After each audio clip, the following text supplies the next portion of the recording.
Was there a huge Nazi rally in Madison Square Garden? The internet says it's true. Welcome back to The Internet Says It's True, where every week we learn something that sounds made up but is really true, part of the WCBE podcast experience. My name is Michael Kent. This is episode 171, and we're getting near the end of 2023. So I hope you've got some time ahead to spend relaxing, visiting with family, or doing none of that. Whatever makes you happy this holiday season. This week, we're going to go back to episode 102. So it wasn't that long ago. This one was from August of last year. And it talks about how some Americans acted during the lead up and even after the start of World War II. It's pretty scary, and it shows just how easily anti-Semitic sentiment has spread in this country in the past and, kind of is again right now. So here's the original audio from episode 102, first released August 15th of 2022. No pitches for Patreon this week. Let's just get on with it. Get on with it. Yes, get on with it. Hey, Michael, it's Mitch from Columbus. I think you should take a look at the Nazi rallies that happened in New York City back in 1939. I think you might find a few interesting parallels to stuff going on today. Well, Mitch, you're not wrong. There are parallels, and I have heard about this, but studying it this week just made it hit home. Holy crap, this actually happened. And it's scary that it happened. It happened out in the open. Sometimes when we look back at the history of the lead up to World War II, we sort of see the Nazi Party as this underground evil organization, but when you actually look at what was going on, there was nothing underground or surreptitious about the Nazi Party at all. They were loud and proud and celebrated by large sections of the public. Also, when we talk about Nazis, I think it's important to give a content warning for this episode. The topics discussed this week will include racism and anti-Semitism, and I'll do my best to treat it with accuracy and a historical viewpoint without censoring what really happened. These are views that were not only preached by what was at the time a major political party, but they are views that were very popular with a lot of people. And we're going to start this story by talking about that peculiar popularity. When a society experiences hardship, history shows us time and time again that political leaders deflect that hardship toward an enemy to blame. In 1929, the hardship was a global economic depression. Just like in the United States, the Depression left millions of Germans unemployed and unsatisfied with the democratic system of the Weimar Republic that had stabilized the country after the First World War 10 years ago. The public blamed social democracy and big business. If a German was going to reject social democracy, they had a choice between communism and National Socialism. And while communism's argument was a complex one, the National Socialists had pointed their finger at a clear enemy: Jewish financiers, big banks, and Bolsheviks. Because of that, and because Hitler was seen by many Germans at the time as powerful and charismatic, the Nazi Party rose in popularity. Between the years of 1924 and 1934, the Nazis went from receiving 3% of the vote to 33%. Even after their rise to power, a lot of Germans were still skeptical, but the party offered a populist appeal and promoted a nationalism that people liked. They called it Volksgemeinschaft, the people's community. And after a global economic depression, nationalism sounded like a good idea, and it was a rejection of communism. Sadly, even many of those who disagreed with the hateful anti-Semitic views ignored them in favor of seeing a political party build a stronger Germany. By 1936, Germany saw full employment. Of course, many of those jobs were because of the country building up the military strength to prepare for war. The Nazi Party saw support in other countries as well. History tells us about their support in Italy and Japan, but we know of other instances of Nazi support around the globe. In Europe, these were sometimes nothing more than an alliance in fear of the Soviet Union. For instance, in Finland, the president made an agreement with Hitler for protection against the Soviet Union should they invade. Even Great Britain, who would eventually be absolutely devastated by German forces during the war, had made an Anglo-German naval pact in the 1930s, something that was in violation of the Treaty of Versailles. And while most British despised the Nazi Party, there was indeed a large swath of support, mostly in the north, through the British Union of Fascists led by a member of Parliament, Oswald Mosley. They even changed their name to include National Socialists. They had 50,000 members.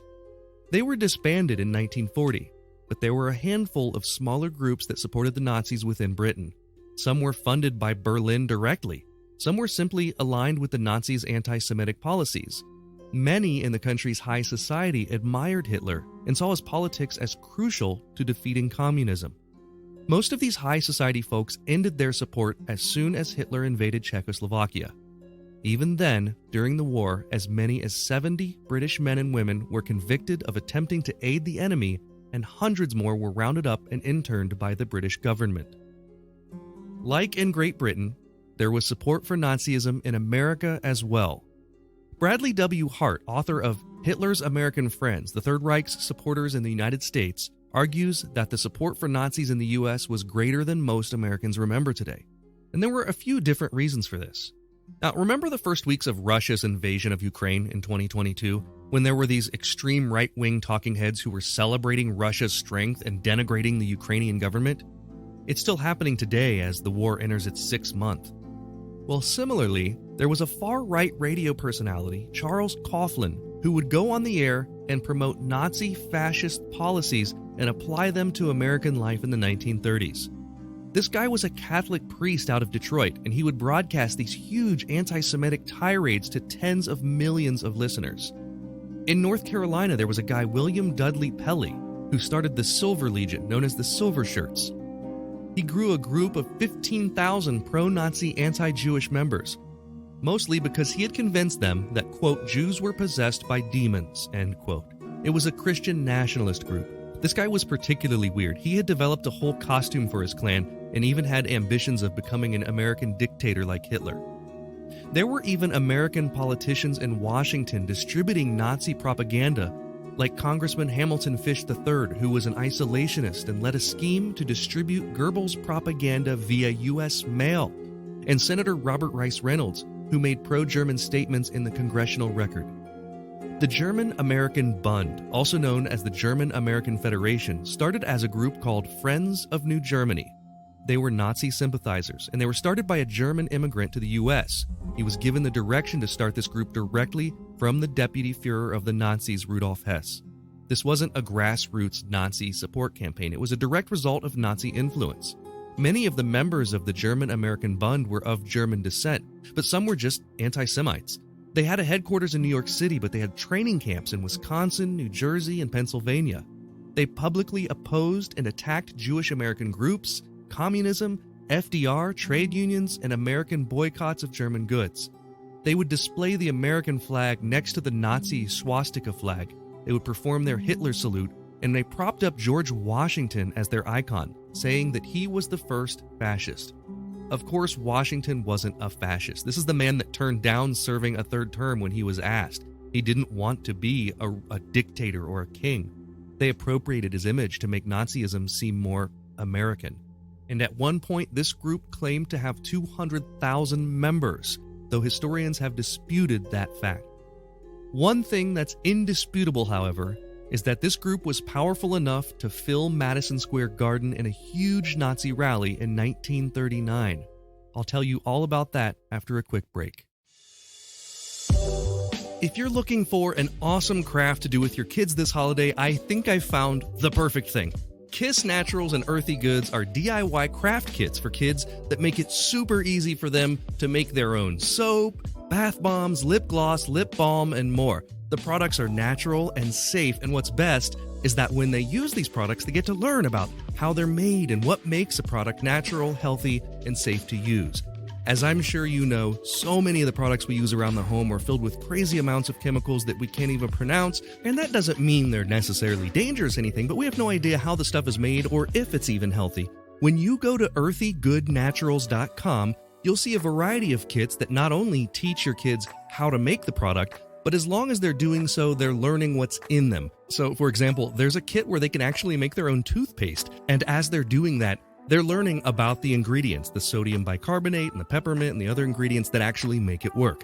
These DIY kits are a great bonding exercise for you to do with your kids, and when they actually use the products, they'll be able to say, I made this. Once again, the company is Kiss Naturals and Earthy Goods. It's a family-owned company by some good old Canadians. Aren't Canadians just the nicest people you've ever met? So nice, in fact, they have agreed to give you, listeners to my show, 20% off.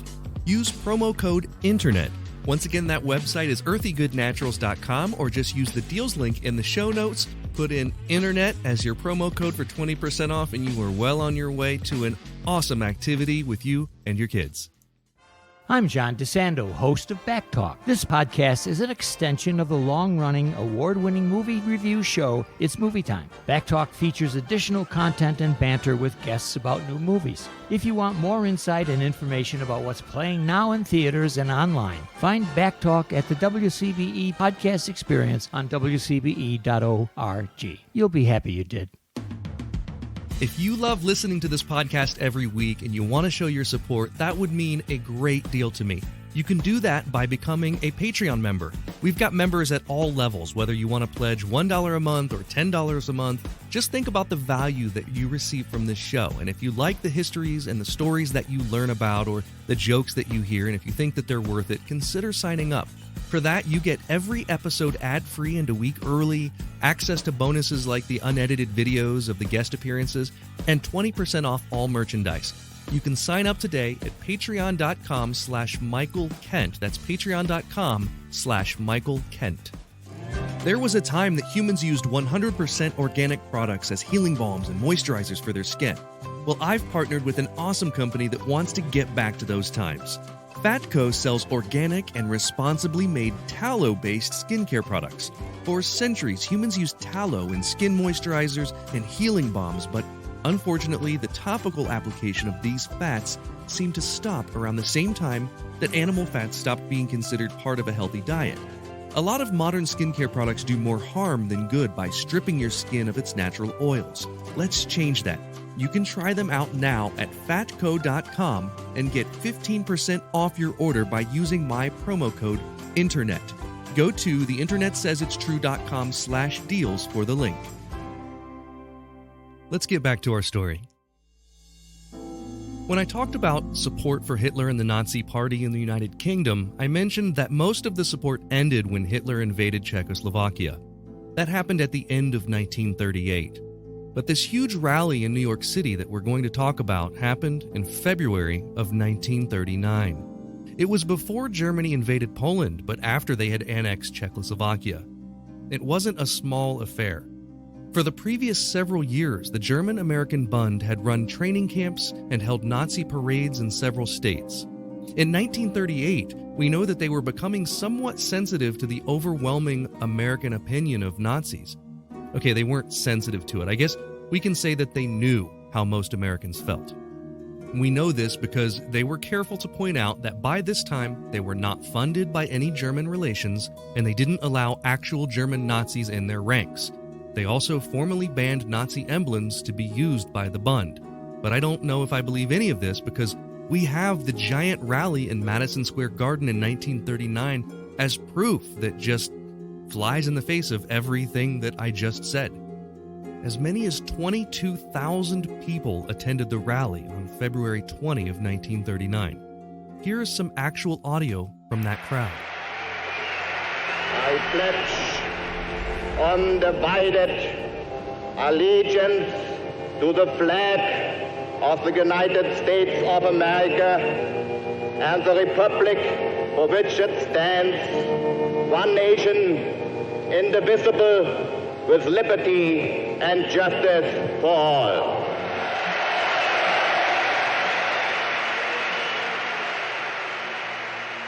Before the event, Mayor LaGuardia knew there was going to be a storm of counter-protesters, so he dispatched a force of 1,700 uniformed New York police officers around Madison Square Garden. Inside, 22,000 American Nazis and Nazi supporters gathered. They gave the Nazi salute to the American Nazi color guard walking by in uniform. These were Americans who had drilled at the various camps like the one in New Jersey. German marches played over the speakers. The stage was adorned with a 30-foot-tall image of George Washington, flanked by American flags and swastikas. Fritz Julius Kuhn was a German Nazi activist, the current leader of the Bund, and was the featured guest speaker.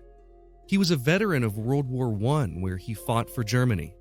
he addressed the crowd in the uniform of a full German stormtrooper. I'm going to play a little bit of his audio, but I'm going to warn you, this is where you hear a crowd of people applauding blatant anti-Semitism. You all have heard of me through the Jewish-controlled press as a creature with horns, a cloven hoof, and a long tail. We, with American ideals, demand that our government shall be returned to the American people who founded it.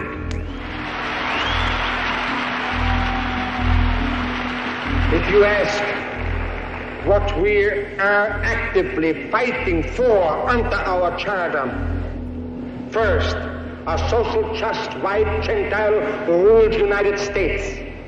Second, Gentile-controlled labor union free from Jewish Moscow-directed domination.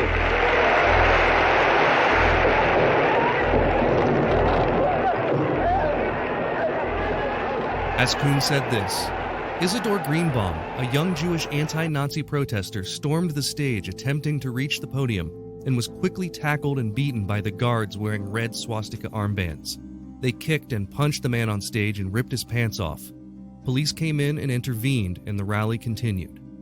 At one point, the journalist and author Dorothy Thompson yelled the word bunk in protest and was escorted out of the rally.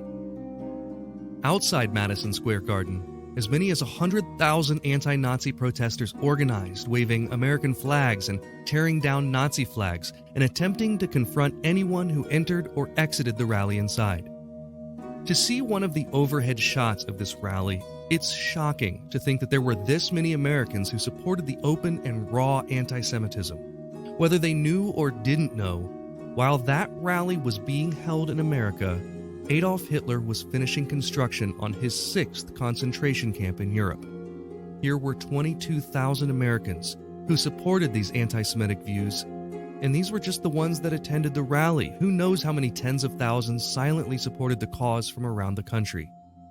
And I think one of the major causes of that was propaganda. It could be spread so easily around the world. Whether it was through film, radio, or newspapers, it was easy for Joseph Goebbels to plant messages internationally, especially knowing he had the support of several United States lawmakers. So these tens of thousands, maybe hundreds of thousands of Americans had received Hitler's message and agreed with it. Hitler said, quote, and I'm paraphrasing, "Nature doesn't desire the blending of a higher race with a lower race." Now I'm going to read you another quote. Here it is, quote, "This is why we have always fought. We are willing to mix with one another, but we do not want to become peoples of mixed race," end quote.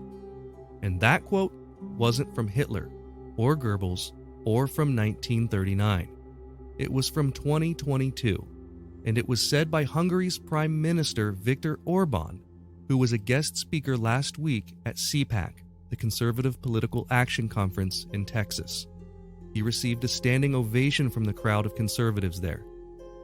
Of course, I'm not the first to draw this comparison. CPAC has been widely mocked for promoting anti-American and isolationist views that sound more like something from 1930s Germany. Americans heard a sitting U.S. Congresswoman call herself a Christian nationalist on stage, and heard speakers promote Trump's America First tagline, the same type of nationalist, isolationist sentiment of the German-American Bund. In fact, a major Nazi-sympathizing group that came about in 1940 was called the America First Committee. This was a group that showed up after the German-American Bund sort of dissolved, so America First as a slogan has a dirty past that directly links to present-day politics. And as we saw in the Unite the Right rally in Charlottesville in 2017, there are still plenty of Americans out there today spreading this same brand of hatred. At that event and at the U.S. Capitol attack in 2021, people were spotted carrying Nazi swastika flags. Some wore t-shirts that said Camp Auschwitz and 6MWE, an acronym for 6 million wasn't enough. With his anti-immigrant America First rhetoric, former President Trump riled up the new alt-right and fueled their anti-Semitism. White Christian supremacy in the United States is still alive and well. And instead of newspapers and film strips, they're receiving their messaging from the internet and hyper-partisan news, entertainment, television. Sometimes people ask, how could that have happened? How could Hitler have risen to power with those types of views? The 1939 rally at Madison Square Garden is proof. It could happen then, and it could happen now. All it takes is an angry faction of the public looking for someone to blame for their hardships, some exciting-sounding slogans, a leader to help them along the way, and for good people to do nothing.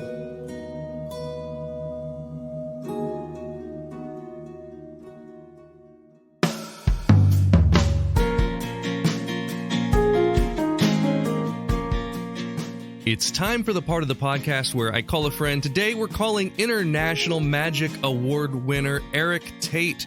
Erik is a comedian and a magician, and he just returned from Quebec, where he represented the United States in the world's most prestigious magic competition. He came home with an award. What is going on, Erik? Hey, Michael. How are you? I'm good, man. You made us all proud. Now tell us about what this was. You and I know what FISM is, but the listeners don't. Many of them know what FISM is. So maybe we should start out with what FISM stands for. It stands for Fédération Internationale Société de Magique. It's very long and very French.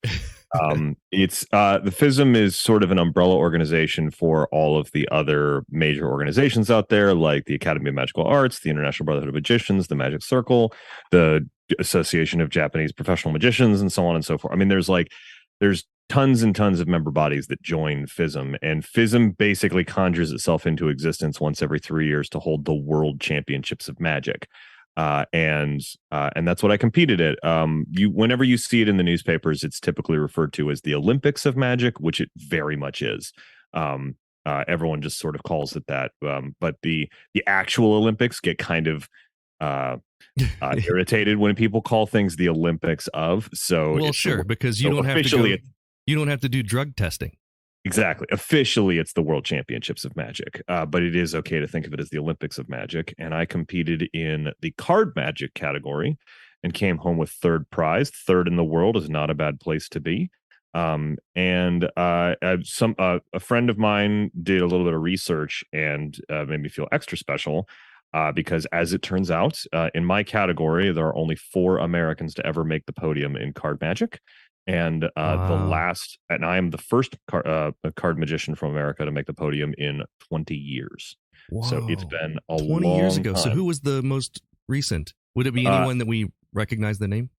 Yeah, it was actually Gregory Wilson. Really? Gregory Wilson won 2 back-to-back prizes in card magic. He took third and then he took second. Prior to him, in the 90s, Daryl won first prize in card magic. And then the first American was John Cornelius, the John Cornelius of Pen Through Anything fame. Yeah, that's really interesting. I don't think of Gregory Wilson as a card magician. I think of him as an illusionist. Like on the spot Gregory Wilson. Oh, okay. So Greg Wilson. Greg Wilson. Greg. Yes. Oh, yeah. Okay. Now I see that a little bit better. I guess they're both Gregory Wilsons. There's 2 Gregory Wilsons in Magic. There are also 2 Michael Kents in Magic. I got an email today for someone looking for, it was a voicemail today for someone looking for the other one. And he's probably, I want to say he's in his 60s or 70s and down in Florida, hasn't performed in a long time. Okay. And so I guess, in that way, I'm lucky that they did. No other Erik Taits at least not with a K. There's a couple of other Eriks. There's no other Erik Taits that I'm aware of. There is an Erik Tait who is an English footballer of some note from the late 60s, and he has a Wikipedia page and I don't. Messes with your Google results. The only reason I do any of this stuff is to one day have a Wikipedia page. And so I've got a New York Times article, but not a Wikipedia page. It's starting to get irritating. Well, now that you're an international award winner, you should be able to be on Wikipedia. I'm not sure why you're not. Let's get into this first question here. Now, for this first question, Erik, we're going to play for a joke. So if you get it wrong, you have to tell me a joke. If you get it right, I'll tell you one. Okay. Here is your question. In 1939, 22,000 Nazi sympathizers organized a huge rally where? Was it A, Madison Square Garden in New York, B, the Royal Albert Hall in London, or C, Red Square in Moscow? Sorry, the year was 1939. 1939. So this is the year that Hitler invaded Poland. I think this is Madison Square Garden. You think correctly. It is Madison Square Garden. I believe that I actually saw a photo of this today. It has been going around today. In fact, Ken Weber shared a photo of it, a tweet about this yesterday, and I said, this is what my next episode's about. And the reason it's been going around, I think, is because there have been a lot of comparisons drawn to CPAC. Yeah, that was pretty rough. Yeah, I owe you a joke. Not so good. No, there was some roughness in there, and like they put on the screen, "We are domestic terrorists." Like they put that on one of their video screens during the conference. What they're trying to do with domestic terrorism is make it into like what they did with deplorables. Where they're like, oh, this word hurts us. Let's turn it around and make it not hurt us by pretending that we like it now. I don't like, I get trying to own a word that is used as a slur, but like that's a tough putt with terrorist, domestic terrorist. I mean, that's, good. You're not repurposing that word. A for effort, kiddo. I'm trying to find you a joke. A man goes to the zoo and carefully positions himself close enough to one of the camels so he can drop a straw squarely on its back. The camel turns his head. Wrong straw. Do you get that? I don't get that. Yeah, I do, because it's the straw that broke the camel's back, but it was the wrong straw. That's horrible. Comedy is always better when you explain it. Well, okay, so this is my fault because what I'm doing is for the last few weeks I've stopped just finding jokes before we record and just getting them out of old bad joke books.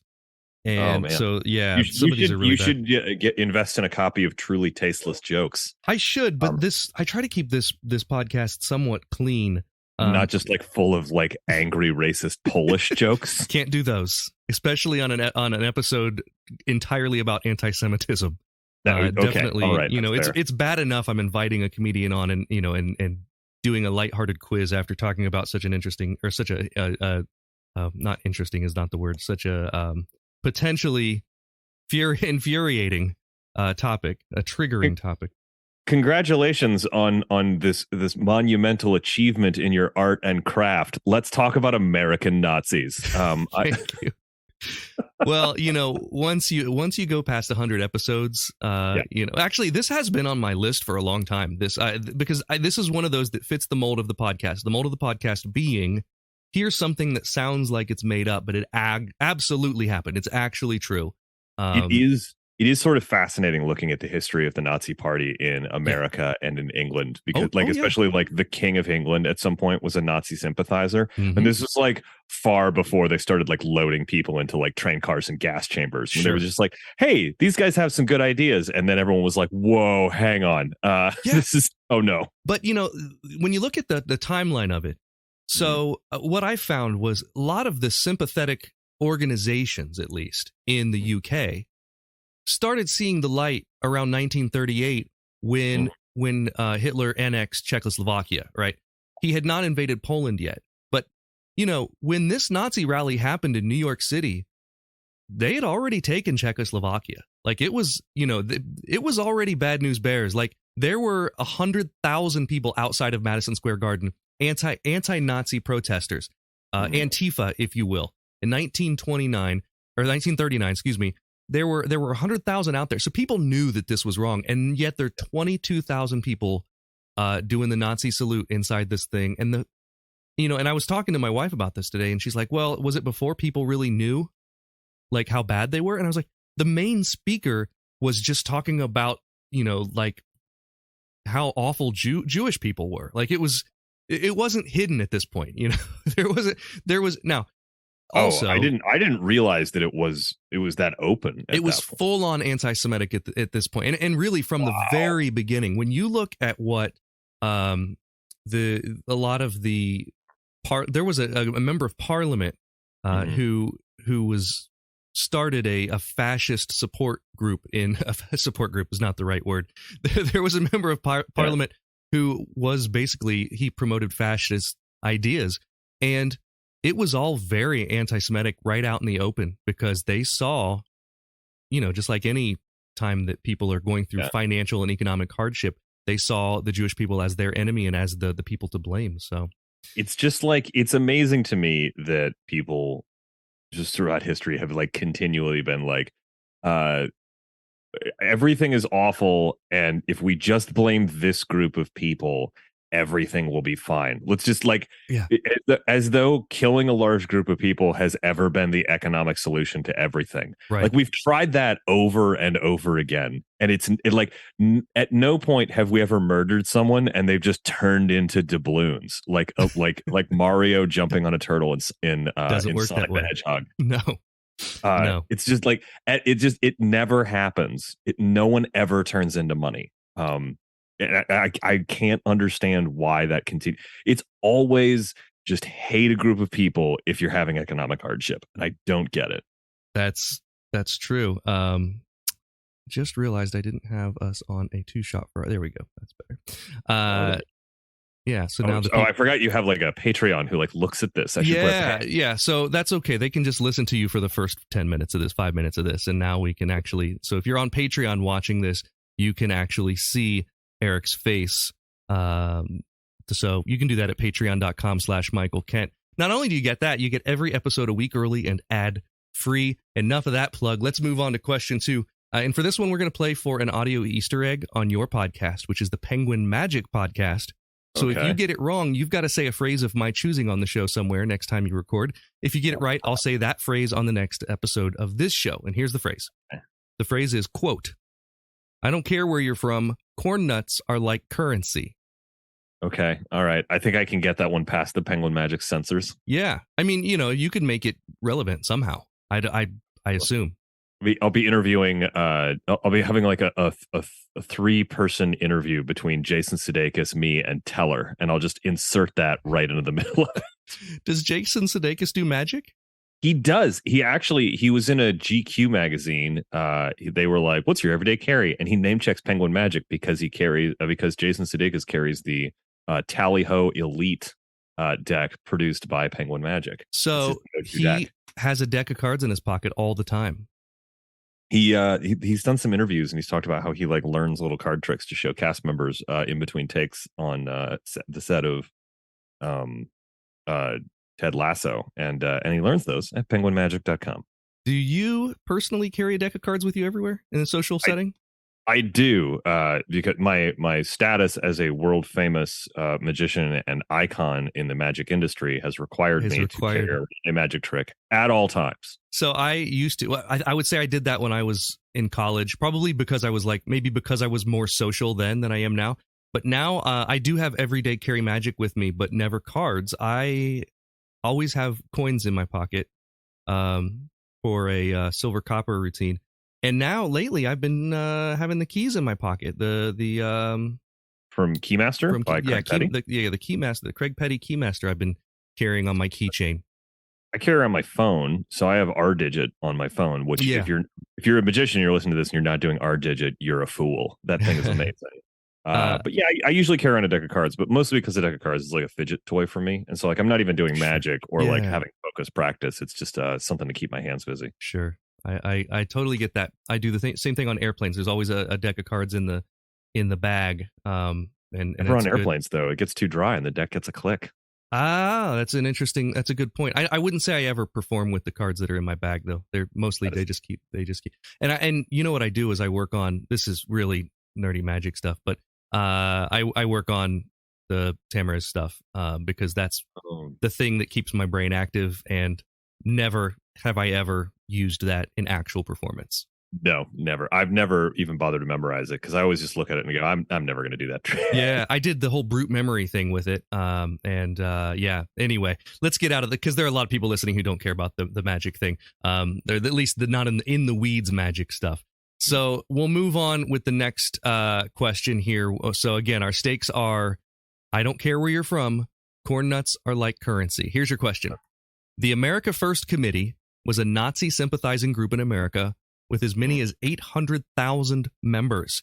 This was after the German-American Bund, which held this big rally. So this was like they started the year after that. And they preached isolationism, and many of its leaders held anti-Semitic and pro-fascist views. Who was their most notable spokesperson? Was it A, Clark Gable, B, Charles Lindbergh, or C, Jack Warner of the Warner Brothers? Ooh, I want it to be Clark Gable, but I have a vague memory that Charles Lindbergh was a Nazi sympathizer, so I'm gonna go with Lindbergh. Lindbergh. You are correct. It is Charles Lindbergh. Yes! Who was a Nazi sympathizer. He was an isolationist. At one point, he gave an anti-Semitic speech in Des Moines, Iowa that was called Anti-American, and which the Roosevelt White House compared to speech coming straight out of Berlin. Yeah. You can find clips or not audio clips, but you can find excerpts from that speech. It's pretty gross. And correct me if I'm wrong, but like didn't he become like super isolationist like after his baby was stolen? Oh, I don't know if that had anything to do with his views or not, but I can't remember if that happened like before or after. But I do have these like vague memories of looking up stuff for a trivia show that I used to host with Nikki Winkleman called The Quiz Box. Yes. And being like, let's have some fun stories about Charles Lindbergh because the Lindbergh baby. And then I was like, oh no, we can't say any of these things in a room full of people. Nazis. Yeah. Yep, he was a Nazi. Good pilot though. Moving on. Question 3. Question. You know what? If there is anything you can say about Nazis, it's that they were wonderful pilots. Good in the air. Good at that. Yeah. God. I'm gonna get canceled now. I'm so sorry, everyone listening. That's what I ask for when I'm bringing on a comedian at the end of a serious episode. I've done this to myself several times, but they understand. The people who are listening understand. It's a serious topic, but I look forward to like Marjorie Taylor Greene editing this entire episode and taking me extremely out of context. Erik Tait is super into Nazis and talks about how wonderful they are at flying. One time I got canceled on Twitter because there was a guy who came out with an anti-right wing deck of cards. It was like a deplorables deck of cards. Yeah. And I guess the artist's name was Michael Kent. Has nothing to do with me. And then so people started Googling me and saying, look at this hack comedian magician. Of course he's got a blue check on Twitter because all the liberals do. And don't go to his shows. And I still have some of the screenshots I took from that. That was like 3 or 4 years ago. I had somebody who was ferociously attacking me on Twitter over and over again. They were like, he's a shitty magician. Sorry, he's a terrible magician. He's so bad. He does magic for a living. He's got to be off. And like in the middle of that, I was just like winning award after award and being on TV show after TV show and having like really important people say like really wonderful things about me. And I was just like you can there's so many other things to attack me for, but like I literally have like piles of evidence that this is not correct. It is those same people tell Patton Oswalt what a horrible washed up comedian he is on Twitter. So you know what I mean? Like it means now nothing. He's the voice actor of the most important bird on Netflix right now. Let's move on. Right, for this question. Yeah, we're going to play for a Tell Me What to Google sticker. So that was the original name of this podcast. And, I have won so many of these stickers, and you've never given it to me, Michael Kent. This is what I do. I promise so many stickers. I under-deliver.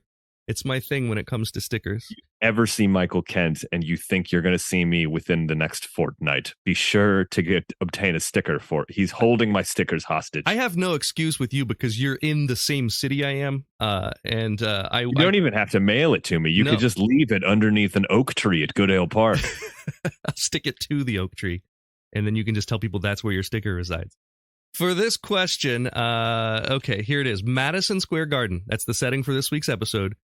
Also was the home to what iconic moment? Was it A, the Elvis Presley comeback special in 1968, B, the David Copperfield Tornado of Fire special in 2001, or C, Marilyn Monroe singing to President Kennedy in 1962? Okay, so I don't think so Monroe singing to Kennedy, I think that was like a White House correspondence dinner, like not the correspondence dinner. That was like a Washington thing. So I don't think it was that. And I want to say Tornado of Fire was they had to like build a big special thing. Because I don't think that they could do Madison Square Garden with the tornado of fire, just because I've seen that special and that thing is it's insanity. What was the first one again? The first one was the Elvis Presley comeback special in 1968. Ooh, I think I'm going to go with the Elvis Presley comeback special, just because I'm pretty sure on the other two, and I don't know anything about Elvis. Also, can we go back to the point where I was like, I wish Clark Gable was a Nazi? I'm not sure why I want that to be a thing. I don't actually want anyone to be a Nazi, but I kind of want Clark Gable to be a Nazi now. Yes. In the world of distinctive mustaches, he's got one. In the world of delightful Nazis, I want it to be Clark Gable. Final answer. The answer is C. Marilyn Monroe sang to President Kennedy in 1962. It was actually a 45th birthday celebration held at MSG. It was attended by more than 15,000 people, and it happened, I believe, like 8 days after his 45th birthday. The David Copperfield Tornado of Fire special did film one scene, just the tornado of fire ending in New York on one of the piers, but the actual rest of the episode, where he did Portal and he did all the other stuff, was in a Coliseum in Memphis, actually. Yeah. And the Elvis Presley comeback special was a studio special. So that happened in a soundstage in LA, I believe. Hollywood. Oh, no. I don't get to add to my additional collection of stickers. No, just the backlog. You'll get some back pay of stickers. So you are currently 2 for 3 in your answers. Now, when you competed at FISM, did you after you were done and you got it and you took that breath when you were done, did you have a feeling that you had a chance of being on the podium? The answer was I had no idea, because there were still like quite a few card acts to go, and it was 5 days of competition. Like they started on 4 days. They started on Tuesday, and then I was on the last day, which was Friday. So there were 4 days of competition for the close up, and there up to that point I was pretty confident. I'd already seen the first place guy perform, and he just like became the darling of the convention. I mean, he absolutely caught fire, and I mean, he was great. Like his magic was amazing, but he was just really charming and likable, and everybody loved his act. And there was like just the right amount of inside baseball. His name is Markoby. He's a wonderful magician. But I was like pretty confident that I could place, but not quite sure. But by the end of the day, like the last day of competition for close up was like Shutagawa, Simon Cornell. I think Air One. There was a couple of Swedish magicians who were really wonderful. It was a murderer's row. Like the last day of competition, it was just like there be dragons. It was full of monsters. Do they intersperse card magic competition with close up with stage and everything else, or is it sort of like, here's all our card guys, here's all our close up guys and girls? Well, so stage and close up are held in different rooms. So the stage competition was in a room that held 3,000 people, and the close up magicians were in a room that held over 1,000 people. Oh, that makes sense. But there was video support. Okay. And the stage and close up are divided into major and minor, or they're divided into their own sort of separate divisions. So like you're not going to compare stage magicians to close up magicians. They're just they're not comparable at all. Right. However, underneath the guise of those major divisions are sort of smaller divisions where it's even further granularized. So in close up, they have micro, which is general close up, parlor, and then cards. And cards is its own category. In stage, they've got general stage magic, manipulation, illusion, comedy, and mentalism. And so in the different rooms, they would then mix up what you were about to see. So you would never see like 2 card guys back to back, or 2 mentalists back to back, or 2 comedy pieces back to back. They would sort of rotate through them so that you were seeing lots of different stuff. And no one was like really being directly compared to one another by the general audience, even though the judges were. And so by the time it got to me, a lot of acts had gone, but there was still like 4 acts to go. And I sort of looked at who was left and I was like, oh man, these people are really good. And so like after I got off stage, I was like pretty confident it was like the best I'd ever done that particular piece. But I was like, someone could come, like there's still 3 acts that could come along and just destroy everybody. And so fortunately that didn't happen.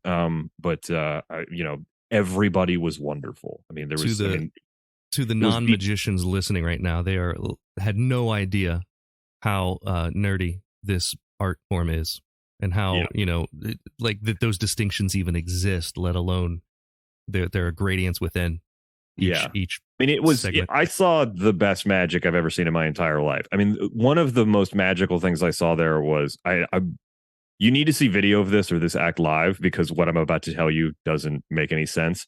But I watched a Belgian chase a tea towel around the stage for 8 minutes and it looked like a friggin' Pixar movie. That's awesome. It was the most, like, I watched this. It was a crumpled piece of paper that like formed legs and arms and ran around and danced and like climbed stuff. And it was crazy. It looked like a Pixar movie. That's amazing. And what you are imagining in your head right now is exactly what it was, but it was real. And there was, I mean, it was just, everything was like that, where it was all of the magic was just amazing. I mean, it's the World Championships of Magic. It's the best magic in the world. That's amazing. Yeah. For this next question, we're going to play for an admission of our favorite and least favorite plots in magic. Right. So for those non-magicians, a plot in magic would be basically the idea of a trick. The much like a movie has a plot, a beginning, a middle, and an end, a magic routine has the same. So, we have a bunch of different plots from the last 300-400 years. All of us have a favorite and a least favorite. If you get it wrong, you'll tell me yours. If you get it right, I'll tell you mine. But most likely, we'll probably just tell each other anyway. Yes. There is an internet saying that the longer an internet argument goes on, the more likely the probability becomes of one of the parties using a Nazi or Hitler comparison. Yes. What is this known as? Is it A, the Nazi rule, B, Godwin's law, or C, Julius's law? It's Godwin's law. You are correct. It's Godwin's law. It was promulgated by the American attorney and author Mike Godwin in 1990. He referred to it specifically on Usenet groups. Yes. And so that's one of those terms that has stayed with us all the way through chat rooms into Twitter and social media and everything else. Yes. It's I love that I just like knew that immediately. I was like, this is, I thought you were going to be like, what shows up? And I was going to be like, Nazis. And then you were like, what is it called? And I was like, hell yeah, I know this. It's and I've heard it different. So when I looked this up, it was, the likelihood of any internet argument resulting in a Nazi comparison. The way that I've heard it was the first person to compare the other person to a Nazi or Hitler has lost the argument. That's sort of how I've always heard that. But yeah, that's Godwin's law. I'm pretty sure that a mathematician has actually figured out like what how long an argument has to be for it to be. There is a equation that will determine the likelihood of Nazis being brought up. I'm 85% certain that equation exists and that I've seen it. It probably does. You are doing very well. You're 3 for 4. There's only one question left, and this one's for all the marbles. If you get this wrong, I'm banning you from the show. You'll never be asked on again. Never have another chance to win a sticker. Okay. Here it is. Now that you're an international award-winning magician, what will be your next goal in magic? So I was actually talking about that on my podcast today. Nick Lacapo is taking over the Penguin Magic podcast for a week, so we can talk about FISM. And I do privately have a goal that I'm not sharing because I don't want to breathe it out into the universe. But 3 or 4 people know what this goal is, and there's no real time limit on it. Why not share it here, and 5 or 6 could know what it is? Because I'm not ready to breathe it into. I understand. That thing. However, I do have an expressly stated goal that I have been openly talking about, which is I'm the first American in 20 years to be on that podium for card magic. And as of right now, I'm an anomaly, and I don't think I should be an anomaly. I think I should be a tradition. And so what I want to do is support future competitors in this. There's a lot of talk this year that at FISM that this is the first time in FISM's 70-year history that's ever been to North America. Yeah. And people were wondering, why weren't there more North Americans? Part of that is that we don't have many FISM body organizations in North America that can submit competitors, there's not a lot I can do about that. But there is a lot I can do about, making sure that other competitors are interested, prepared, know the system to get invited, and know what to expect when they get there. And so I have basically put out there over and over again, if a magician is interested in competing seriously at higher levels, I'm interested in talking to them. Can't guarantee anything, but I can get you ready. And so I'm actively looking for the next slate of competitors from North America to go to FISM Italy, which is in 2025. That's fantastic. I appreciate it. It's by the way, it's a right answer, so I'm happy to have you on the podcast. But I love the support not only of the magic community, but you also supported your local community here. All of the artistic choices you made with your routine that you took to Quebec were from local Central Ohio artists, from your wardrobe to the music to the art direction to everything. And I think that's awesome when you can support local artists. So thank you so much for joining me today, Erik. I can't wait to see you perform again sometime. If you want to see Erik perform, go to eriktait.com. That's ERIKTAIT.com. And you can also see his socials there. Also his schedule, wherever he's going to perform. Go see him when he's near you. And do you have anything else you want to plug for us? No, just the Penguin Magic Podcast. I talk to all of your favorite magicians. We have an episode that's coming out soon, or when this airs, it will have already been out, about the road to FISM, all the crazy stuff that happened on the way to it, like my table not making it and then being lost and found. The Penguin Magic Podcast is the best place to find me. And then the only other thing to know is that if you are a magician or you're interested in doing more magic, if you go to penguinmagic.com, we carry all of the best magic tricks. We carry all of the magic tricks, but also all of the best ones. And pay attention to our Instagram and our Facebook, because we go live all the time to talk to new magicians and get them interested in magic, or even I do a card jam every Monday, so we work on really basic sleight of hand, and it's for everybody. So we want more people interested in magic and engaging with the hobby, and Penguin Magic's a great place to do that. That is all for this week. Thanks to Mitch for the show topic, and to my friend Erik Tait for being my guest. Here's a kid who would kick your ass if you went to a Nazi rally. Thank you for listening to The Internet Says It's True. To listen to episodes ad-free and a week early, support us on Patreon. You can do that at patreon.com/Michael Kent. If you learned something just now that you didn't already know, go to the Apple Podcast app and leave us a review with 5 stars and a few words. That helps us a ton, because that's how the algorithm works. I don't know what an algorithm is, but just do it. See you next week for a brand new episode of The Internet Says It's True! The Internet Says It's True would like to thank the Patreon subscribers whose monthly contributions help to make this show possible. Sean Brown, Joshua Endress, Dallas Ray, Bryce Swanson, Eugene Anderson, Jim and Joanne Martin, Mitch and Andrew Joseph Kemplin, and the show's official emperor, Big Trap.